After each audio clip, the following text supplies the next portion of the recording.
Hello, and welcome to We Act Radio, live from Anacostia in Washington, D.C. I am Melissa Byrne, and I'm Peter James Callahan, co-founder at We Act Radio, and we are here with a special report for you, live from Tallahassee and the Dream Defenders inside the Capitol. For the last couple of weeks, the Dream Defenders have taken over the state capitol, demanding a special session of the Florida legislature so they can immediately repeal the Stand Your Ground law, the law that was responsible for George Zimmerman feeling empowered to murder Trayvon Martin and then letting him get away with the murder. Horrible, horrible stuff. So on the line we have youth that have traveled from all over the country on the East Coast down to Florida. We are joined with Aisha from Youth on the Move in the Bronx, Tone Elliott from Youth United for Change in Philadelphia. Shout out to Philadelphia. We both have lived in Philadelphia before. I was born in Philadelphia, actually. And we also have a student leader from Florida A&M University. Hey guys, you there? Hi, this is Aisha. Hi, Aisha. Hey, Aisha. And then also it's Melanie from Florida A&M who should be on the line as well. And is Tone on the line? Yes, hey, how you doing? Great. So there's some breaking news happening. The last couple of weekends have been okay for the Dream Defenders. What's different this weekend?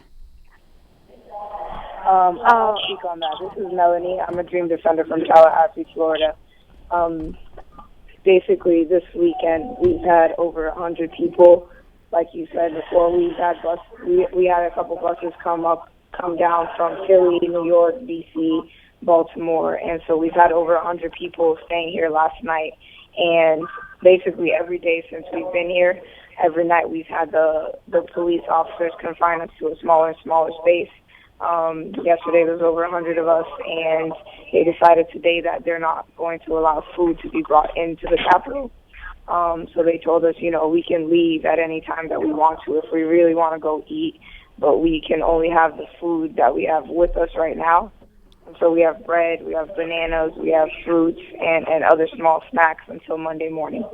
Wow. And then are people getting upset? Are they giving up, or are they getting more empowered to keep fighting? Nobody's really getting upset. People are more just refocusing and understanding that, this is a part of the tactic to try to kick us out. So at first there was a bit of an uproar, people were chanting, but nothing violent, of course, and we blasted out all our networks, so we have a group of people forming outside. There's probably 30 people outside right now just standing in solidarity with us, but we do understand that we're not supposed to be comfortable in this struggle and in this fight to demand a special session. And then maybe just a little bit of background, like why did you choose to do a takeover of the Capitol, like an occupation, so to speak, in order to be able to get the special session? Well, we understand that Governor Rick Scott has the authority to call the special session, and during this past legislative session, we've already tried to garner support from the legislature and the Senate to have some of our bills on behalf of juvenile justice passed. However, our bills didn't get enough support until they died, and so we see that we have to petition the governor to call this session because youth of color in this state are in a state of emergency. And so the only way that we see fit to start discussing Trayvon's law isn't to wait until the next legislative session, but it's to demand a special one specifically around racial profiling and the school-to-prison pipeline. And as we said before, the repeal of Stand Your Ground, the main focus here is the school-to-prison pipeline and racial profiling. So, and Aisha, you live in New York City, where the mayor has come under national pressure to end the Stop and Frisk program. I was wondering if you see a connection between Stand Your Ground and Stop and Frisk. Well, Stand Your Ground and Stop and Frisk all have to do about weapons. And the Stop and Frisk was, and also Stand Your Ground is the racial that people are, okay, I'm sorry. So I can say this is that there's cops that go and they look for any black or Latinos to stop and frisk. They never look for any other race but those two races to stop and frisk. So we have the Stand Your Ground where people be racially profiled, where they could pull their gun out and shoot. where we have police officers who are searching the color of youth and the Latinos of youth for guns and weapons and drugs and all that stuff. It just equals that it's most, and when you come down to it, it has to do with racial. It just has nothing to do about the weapon. It has everything to do about racial, because half those times those black and Latinos have no weapons or no drugs or anything. But they don't get no apology when the cops are done searching them. They just tell them, well, you know what, we're just going to catch you next time. That's the same thing as stand your ground. If I see you here again, I'm just going to pull my gun out, shoot you, and claim self-defense. And then, Tone, why do youth in Philadelphia care about stand your ground?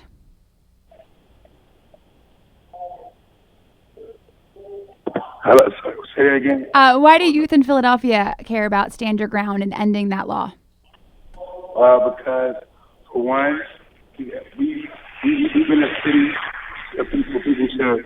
They think of Philadelphia, you know, as a sad city. Sometimes people get murdered all the time, or black men and Latino men are getting killed and murdered, or however it may be. But the real problem is that they're not enforcing the right laws, and some laws are put in place to imprison black and Latino men anyway.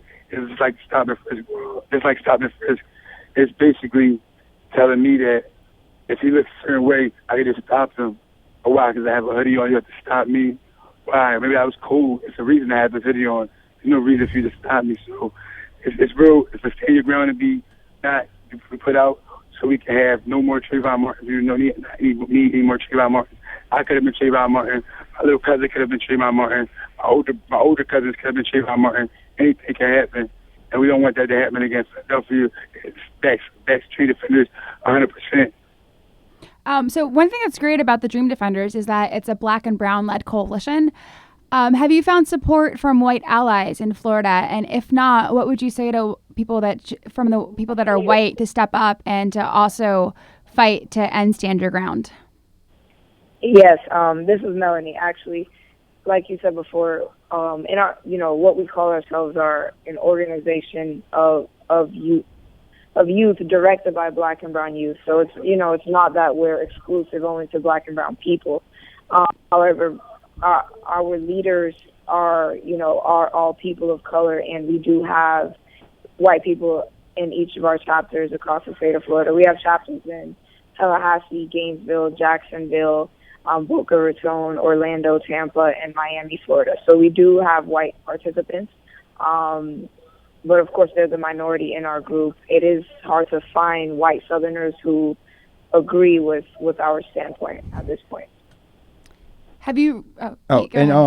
This is for any of you. What's the reaction been of people in the Capitol, like day in and day out throughout the week, other than people that are there to support you? Have staff and any members or anything like that come up to you and been like, "We support what you're doing"? Have you heard any kind of, racial bias come out of their mouth? Let's say, as a nice way of putting that, or anything like that. Okay, I'm sorry. I heard what are the reactions of the people who work here as far as the staff? Yep. Is that the question? Yeah. Staff, politicians, whoever. Well, besides the actual Capitol Police, the people who do work here have kind of been, avoiding us and trying to move and operate around us as though we're not here, but our numbers have been growing. So it's kind of hard to ignore. I did talk to one of the custodians who works here, after they close, when they do like the final cleaning at night, and she did tell me that they were instructed not to speak to us. But she broke that rule and she spoke to me and just told me that she really appreciates what we're doing and it's needed, and the fact that, she has been here for 7 years and hasn't gotten a raise. So it was interesting to just see how that dynamic played out. She is a person of color working here and doesn't get the respect she deserves. And we're people of color here, exercising our rights to petition our government, still not getting the respect we deserve. So that kind of, that plays into the narrative, right? Our story of being treated as less than because of the way we look, even still. On Monday, Pete and I drove down to North Carolina to cover Moral Mondays. And one thing I observed as we were waiting for the demonstrators to enter the General Assembly area was trying to talk with one of the cleaning crew who looked terrified to talk to us, but was supportive of the work that we're doing. So again, seeing the replication that people that are working class, people, that it's not just that you have the standard ground laws that were founded and created by ALEC, but also you have the laws that are against workers, the laws that are against women, the laws that are saying that if you need to get food stamps, you have to be drug tested, even though basically zero people that are applying for food stamps actually use drugs, as was found through Rick Scott's horrible policy last year. And so that these attacks on lower income communities and communities of color hit at every sector. Are you also discussing those other laws that are happening in Florida that are being targeted beyond the standard ground law? Well, like I said before, what we're really looking at is, besides the repeal of standard ground, is the use of racial profiling. Like you said before, either when making laws or just in general with law enforcement. So we're really trying to get at the culture that created Trayvon Martin's murder. Not only the verdict and standard ground and Zimmerman claiming self-defense, but we're looking at a culture that exists, whether it be in law enforcement, whether it be in the legislature, whether it be while creating laws. Me, myself, I'm from Polk County, Florida, which is a Republican. It's a pretty racist county. And I've been racially profiled quite a few times by police in my own gated community. I've been asked for my ID when sitting on my own front lawn multiple times. So this gets past, the laws that are being made.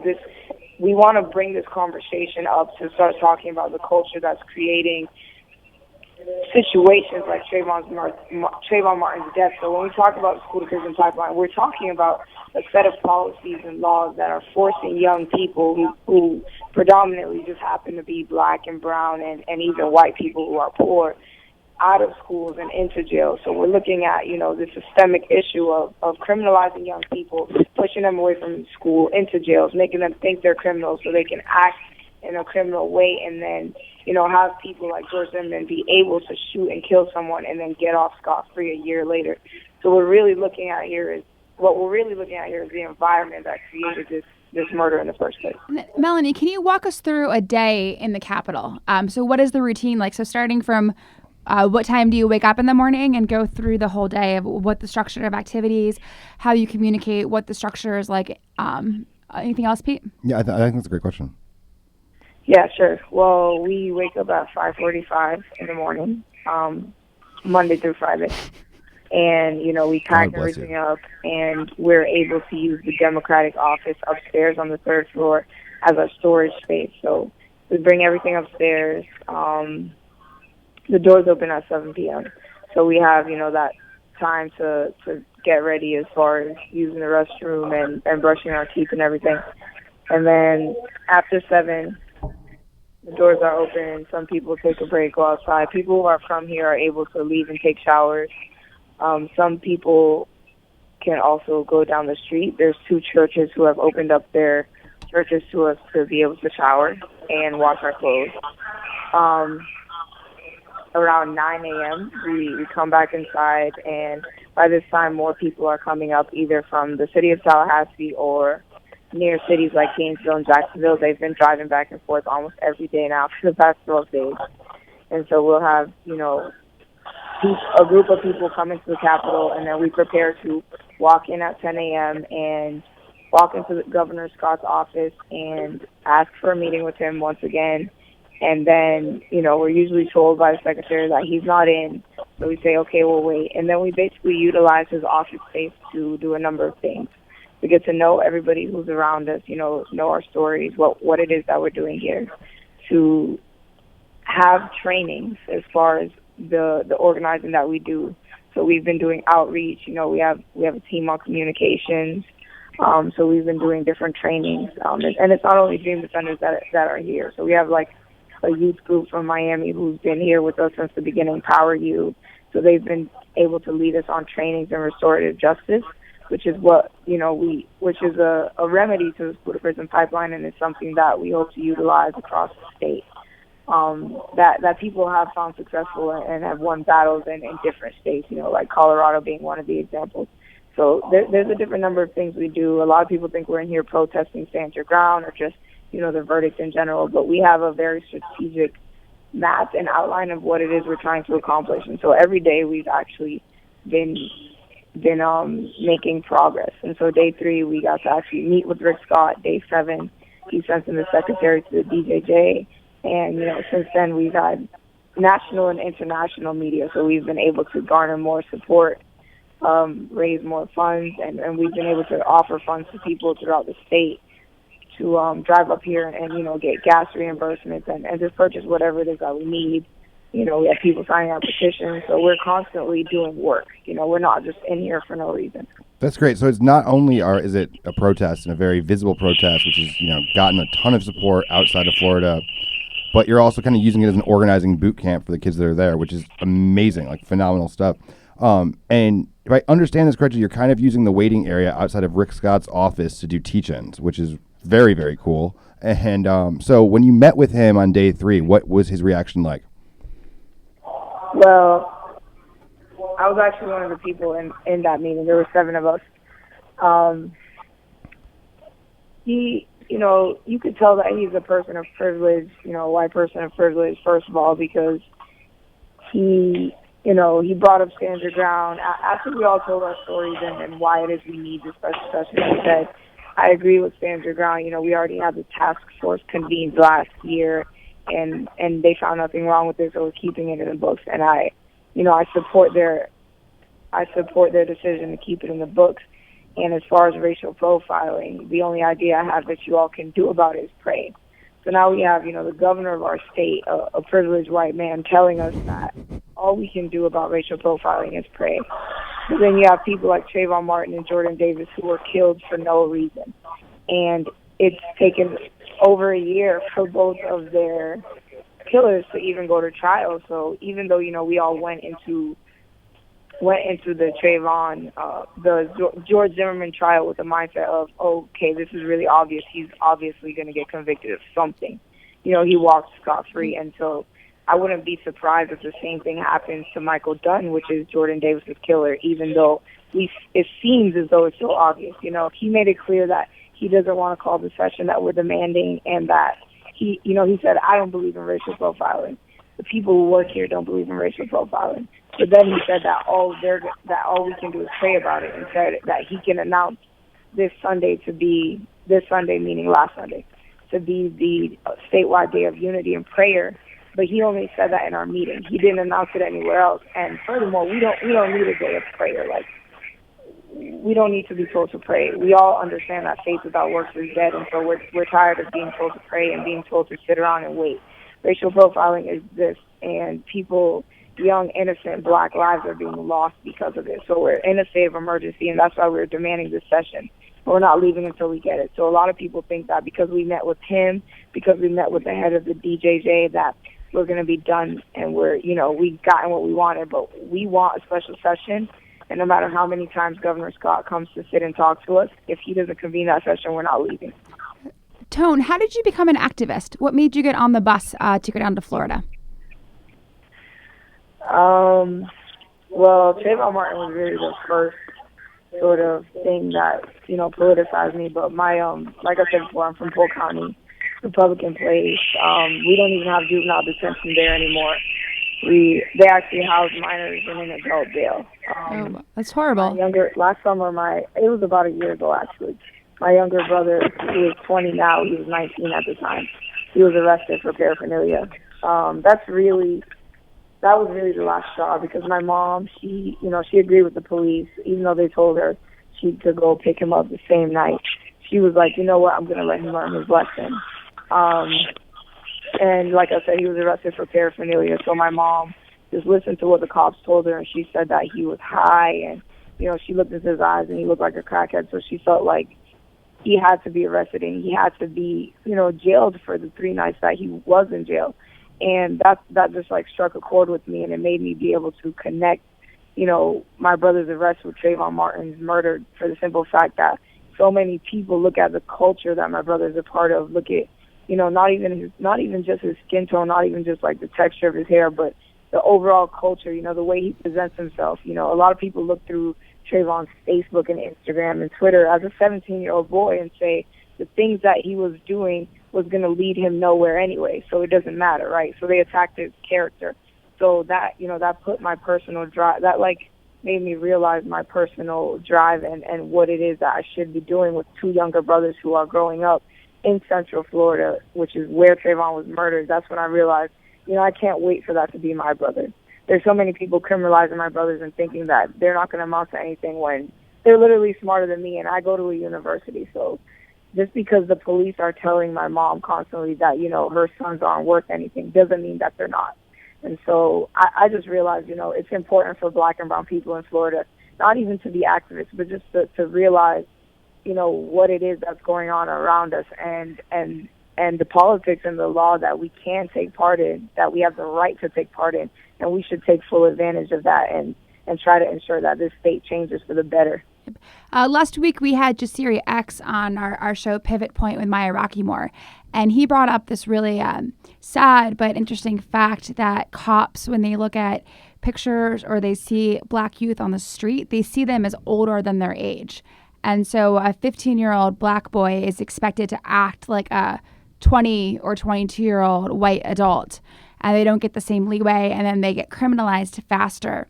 Is this something that you've observed in Florida?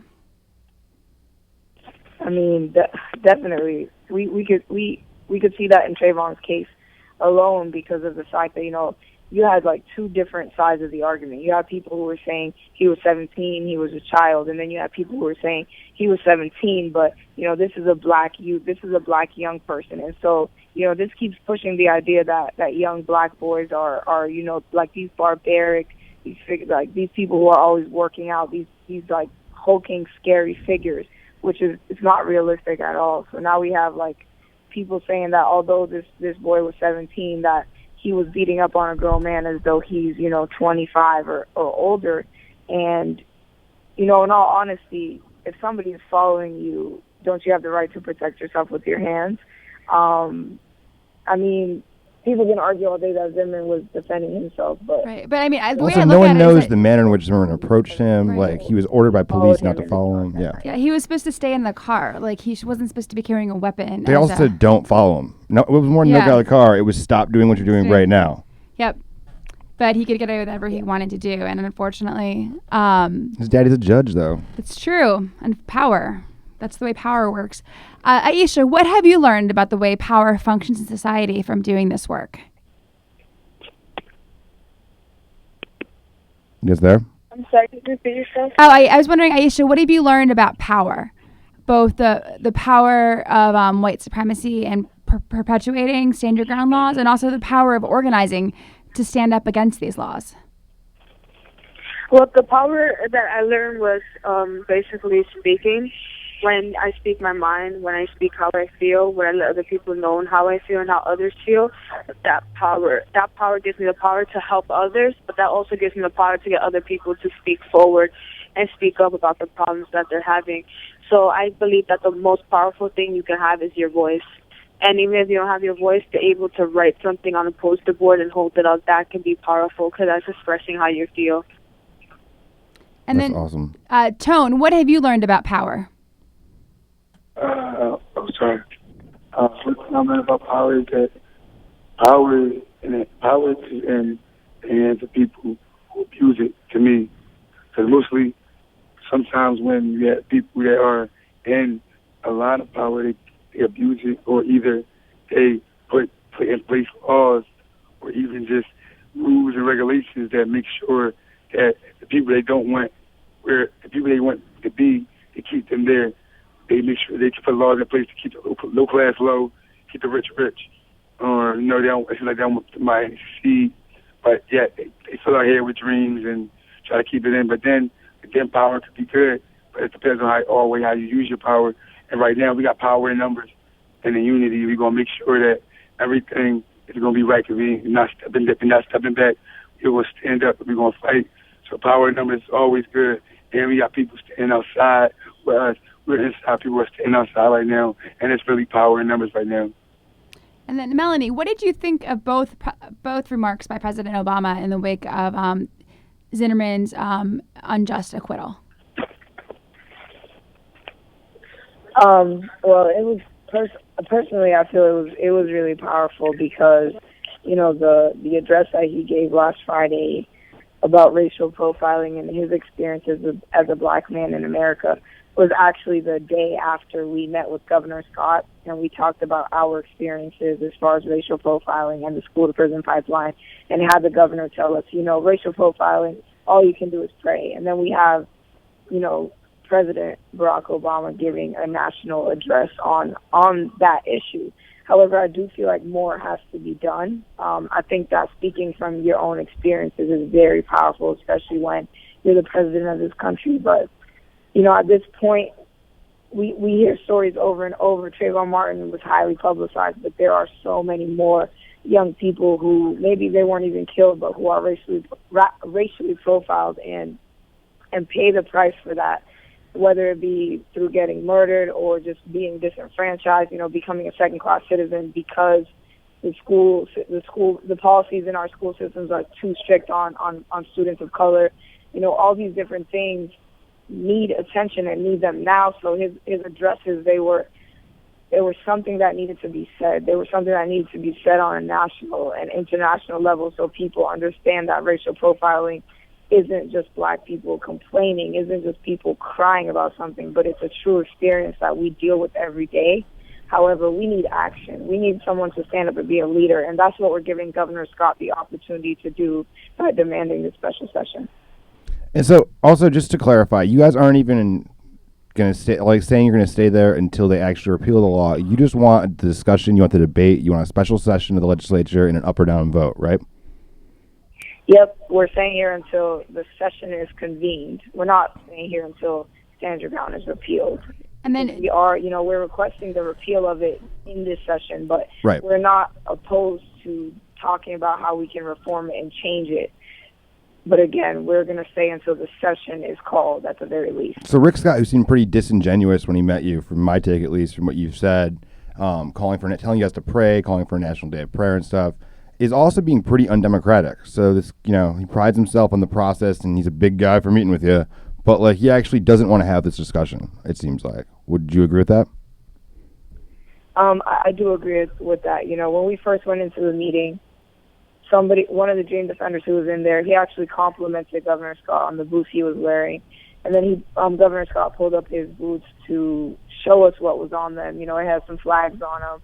A few of which were Confederate flags. And God, then, I knew that was going to happen. The French who colonized Florida, and then the United States flag. And he kind of made a joke of it and asked us some history questions. But again, it's you're meeting with a group of people who are all Latino, who are all black, and they're sharing their experiences with you about racial profiling in this state, and you're showing off your Confederate flag boots. And he just made snarky remarks every time we told our stories.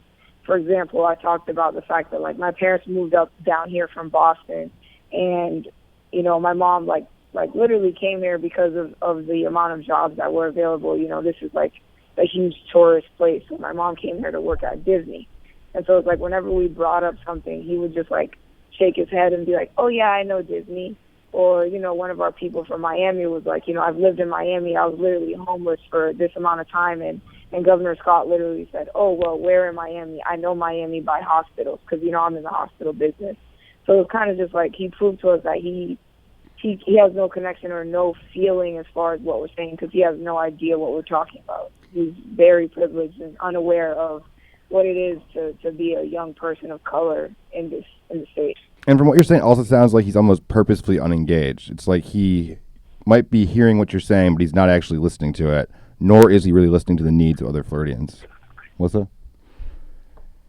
And also, it seems like he's just unabashedly, the Confederate flag is a symbol of insane. The worst moments of our country's history. And it represents so much bad to so many people. You can say all you want about Southern history and, the war of Northern aggression and whatnot, but it represents something so evil to such a large swath of people that, there's no excuse to be wearing that when you're, the governor of a state. Right, especially a state as diverse as Florida. It's one of the most diverse states in the country, if I'm correct. I think you are. So we're going to wrap up here in a few minutes. Maybe if we can just get each of the students to go through and offer some final words and then action steps so everybody that watches this and watches the tape of this can get involved and stay engaged. Hello? So, Tone, why don't we start with you? Okay. Well, I just think my final word is that I want like everybody to come out and support and post on Twitter, Facebook. It should be hashtag TakeOverFL, TakeOverFloridaFL, and hashtag Trayvon. And if you can't, I think you said a number earlier. We gave out a number. I forget what it was, but I know the number you call in so we can get food because they're not trying to let people get in and get their food. But we came on a 16-hour drive from Philly to support. So people could come and out and support. We have people outside, and this is something really important. We're out here making history, and I love what I do. I love all the people that's here supporting. That's all I want to say. Thank you. And Tone, can you repeat that number again? I didn't have the number. Wait, we got to give them a right quick. I was trying to look for it as I was trying to say it. Somebody else to say it, but I got you. Wait a minute. One moment. Sure. The number is 850-487. 487. Yes, 2700. So that's 850-487-2700. To anyone watching, it's 850-487-2700. Please call the Capitol Police in Tallahassee, Florida, and tell them to allow the Dream Defenders to eat. Yes. They're not asking for a lot. They just want to be able to eat. Okay, and then, Aisha, what are your final words? My thoughts is that I can continue saying this, continue having hope, continue believing, and continue spreading your word and also your voice.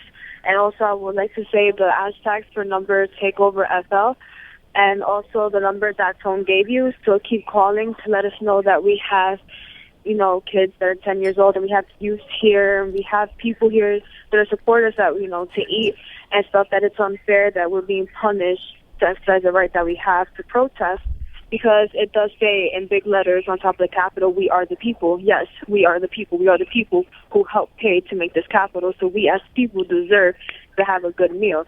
So we as the people deserve the right to go upstairs inside the Capitol and get our food. And we as the people deserve to protest and express how we feel without being judged.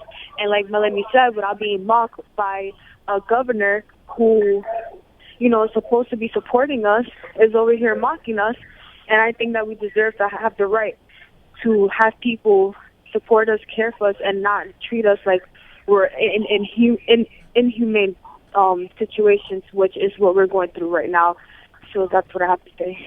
And then let's have Melanie close us out. Okay, thank you. Well, I just want to say that anybody who's listening who wants to get involved in any way, please visit dreamdefenders.org and also look us up on Facebook, Twitter, and Instagram, Dream Defenders.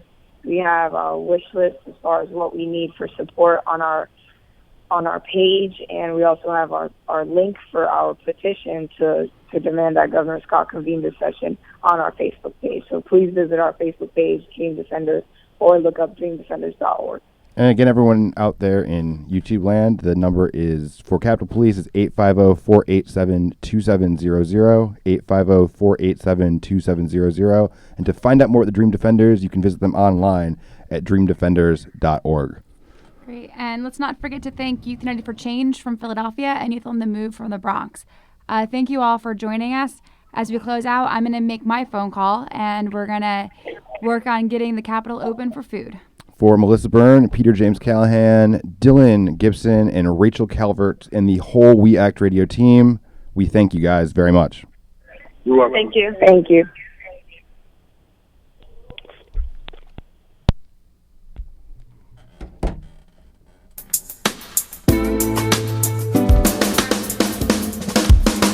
You're listening to We Act Radio, WPWC 1480 AM. Visit us online at weactradio.com.